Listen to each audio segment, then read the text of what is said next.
السلام علیکم ورحمۃ اللہ وبرکاتہ۔ یقیناً آپ نے تھمبنیل دیکھا ہوگا اور تھمبنیل دیکھ کے آپ میری اس ویڈیو میں آئے ہوں گے۔ تو آج کا جو موضوع ہے وہ بچوں کے حوالے سے ہے کہ والدین کو کن کن باتوں کا خیال رکھنا چاہیے اور بچوں کے حوالے سے والدین کو کس طرح اسٹیپ لینا چاہیے۔ سب سے پہلا سوال تو یہ ہے کہ بچوں کو اسکول یا مدرسے کتنے عمر میں بھیجنا چاہیے۔ دیکھیں، بعض جگہ پہ یا بہت سارے پیرنٹس جو ہیں، والدین جو ہیں، وہ اپنے بچوں کو بہت کم عمر میں 5 سال 6 سال کی عمر میں اسکول بھیج دیتے ہیں، مدرسے بھیج دیتے ہیں۔ تو دیکھیں، جو صحیح عمر ہے بچے کی نا، وہ 7 سال، تقریباً کم از کم 7 سال ہونا چاہیے۔ 7 سال سے پہلے جب بچہ 5 سال کا ہے یا 6 سال کے، تو گھر پہ والدین اس کو جو ہے وہ تھوڑا بہت پڑھائیں، سمجھائیں، وہ ان کو سب آداب سکھائیں۔ پہلا جو ہے وہ مدرسہ یا اسکول وہ ماں کا گود ہوتا ہے۔ تو پہلے جو ہے اسٹارٹنگ میں 5 سال 6 سال تک وہ اپنے گھر پہ بچوں کی تربیت کریں۔ 5 سال کے بعد 6 سال کے بعد ٹھیک ہے، 7ویں سال میں آپ مدرسے میں یا اسکول وغیرہ میں ڈالیں۔ اس سے پہلے جب آپ بچے کو اپنے گھر پہ تربیت دیں گے، بچے کو آپ کلمہ سکھائیں گے، آپ بچے کو کچھ سورت سکھائیں گے یا اور دنیاوی لحاظ سے آپ بچے کی تربیت کریں گے، تو پھر جب بچہ مدرسے میں جب جائے گا یا اسکول میں جائے گا تو انشاءاللہ یہ بچہ بہت آگے بڑھے گا۔ یہ جو 7 سال کی عمر ہے یہ بیسٹ عمر ہے۔ اس کے اوپر کافی علماء کے بیانات بھی ہیں۔ مولانا طارق جمیل صاحب کا اس کے اوپر بیان ہے، وہ یوٹیوب کے اوپر پڑا ہوگا، آپ دیکھ لیں گے۔ اور دوسرا یہ ہے کہ جب بچے کو والدین مدرسے میں یا اسکول میں بھیج دیتے ہیں تو بہت سارے جو والدین ہوتے ہیں وہ روزانہ نہیں تو ایک ہفتے یا ایک مہینے میں وہ ٹیچر سے، استاد سے رابطے میں رہتے ہیں کہ ہمارا بچہ کس طرح پڑھ رہا ہے، کیا سبق ہے، کیا سبق نہیں ہے۔ دیکھیں، والدین جو ہیں اور استاد جو ہے یہ 2 پہیے ہیں گاڑی کے۔ اگر دونوں پہیے ٹھیک ہوں گے تو گاڑی ٹھیک چلے گی، آپ کا بچہ جو ہے وہ ٹھیک چلے گا۔ اگر آپ بچے کو سے پوچھ نہیں رہے، بچے کے اوپر توجہ نہیں دے رہے تو بچہ آگے نہیں بڑھے گا۔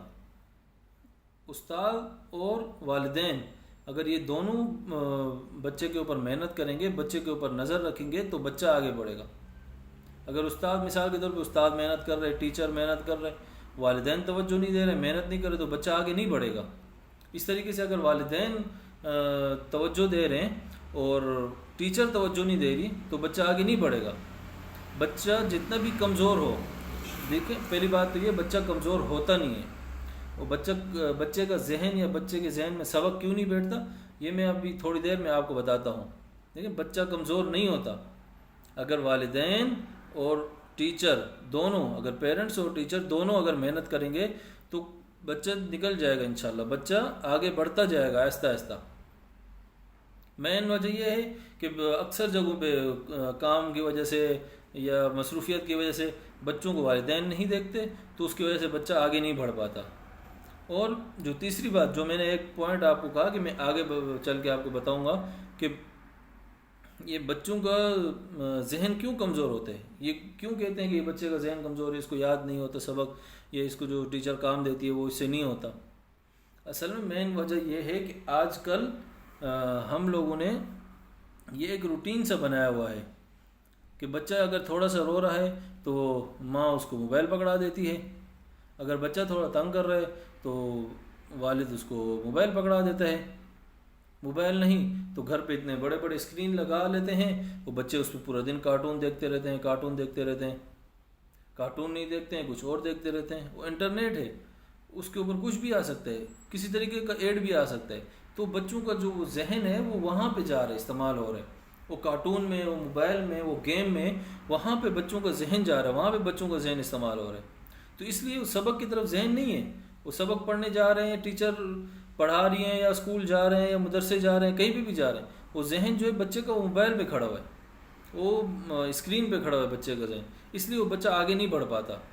یہ بہت پوائنٹ والی بات ہے کہ اس بات کو والدین نوٹ کریں کہ بچوں کو موبائل سے، کارٹون سے، اسکرین سے، ان سب سے دور رکھیں۔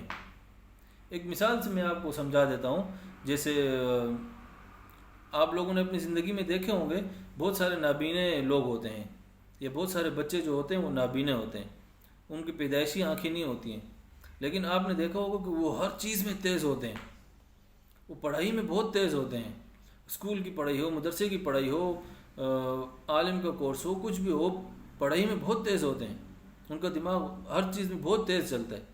وجہ کیا ہے کہ ہم لوگ جیسے اللہ تعالیٰ نے ہمیں آنکھیں عطا کی ہیں، تو ہم لوگ دیکھتے ہیں، ایک چیز کو دیکھ لیا، دوسری چیز کو دیکھ لیا، تو وہ ذہن میں وہ چیز بیٹھتی جاتی ہے، اس کی ہم سوچتے رہتے ہیں اس کی وجہ، اس کے طریقے سے۔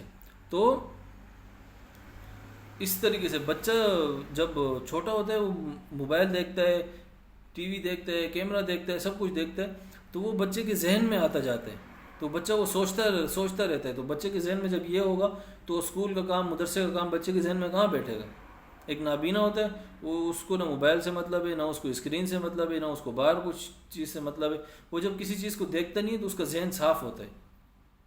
اس چیز سے آپ اپنے ذہن میں مطلب بٹھا لیں، یہ سوچ کر، جیسے نابینا ہوتا ہے اس کا ذہن ماشاءاللہ اتنا تیز ہوتا ہے، کیوں؟ وہ کسی چیز کو دیکھ رہا نہیں ہے، اس کے ذہن میں کچھ بیٹھ رہا نہیں ہے۔ اس کے برعکس جو بچے ہوتے ہیں، جو والدین ان کو موبائل پکڑا دیا، اسکرین پہ بٹھا دیا، کارٹون لگا کے دے دیا، تو یہ بچے کے ذہن میں بیٹھ جاتے ہیں، اس لیے بچے کو پڑھنے میں مشکل ہوتی ہے، اس کو یاد کرنے میں مشکل ہوتا ہے، اس کو میتھ سمجھنے میں مشکل ہوتا ہے، اس کو ہر چیز میں مطلب مشکل ہوتا ہے، کیوں؟ اس کے ذہن میں وہ موبائل بیٹھا ہوا ہے، اسکرین بیٹھا ہوا ہے، کارٹون بیٹھا ہوا ہے۔ تو اس چیز کا آپ خیال کریں، جتنے بھی والدین ہیں اگر وہ اپنے بچوں کو آگے بڑھانا چاہتے ہیں تو ان چیزوں کا خیال کریں۔ اب جو والدین ہیں وہ کہتے ہیں بچے روتے ہیں تو موبائل دے دیتے ہیں، ٹھیک ہے، اگر بچے تنگ کرتے ہیں تو ان کو کارٹون لگا کے دے دیتے ہیں۔ تھوڑا سا آپ یہ بھی سوچیں نا، آپ ابھی جس مقام پر ہیں تو آپ پڑھ کے وہاں تک پہنچیں۔ آپ جب چھوٹے ہوتے تھے یا ہم جب چھوٹے ہوتے تھے تو کہاں تھا موبائل، اسکرین کہاں تھے، لیکن ہمارے والدین نے ہمیں پال لیا، آپ لوگوں کو پال لیا۔ تو یہ چیز اپنے ذہن سے نکال دیں کہ بچے کو اسکرین پہ دکھانا ہے، بچوں کو موبائل دکھانا ہے، بچوں کو موبائل سے چپ کروانا ہے۔ اگر اس طرح آپ کرتے رہیں گے تو آپ کے بچوں کو کافی نقصان ہوگا۔ تو یہ 3-4 چیزیں تھیں، امید ہے آپ سب کو یہ اچھے طریقے سے سمجھ میں آ گئی ہوں گی۔ اگر پھر بھی اگر آپ کو کوئی بات پوچھنی ہو یا کوئی مشورہ کرنا ہو تو آپ میرے نمبر پہ رابطہ کر سکتے ہیں، واٹس ایپ پہ یا کال کر کے۔ انشاءاللہ میں آپ کو اچھے مشورے بھی دوں گا۔ اور اس طریقے سے ہمارا آن لائن قرآن اکیڈمی ہے، اقراش آن لائن قرآن اکیڈمی، تو اگر کسی نے آن لائن پڑھنا ہو تو وہ بھی ہم سے رابطہ کر سکتا ہے۔ السلام علیکم، اپنا خیال رکھیے گا، جزاک اللہ۔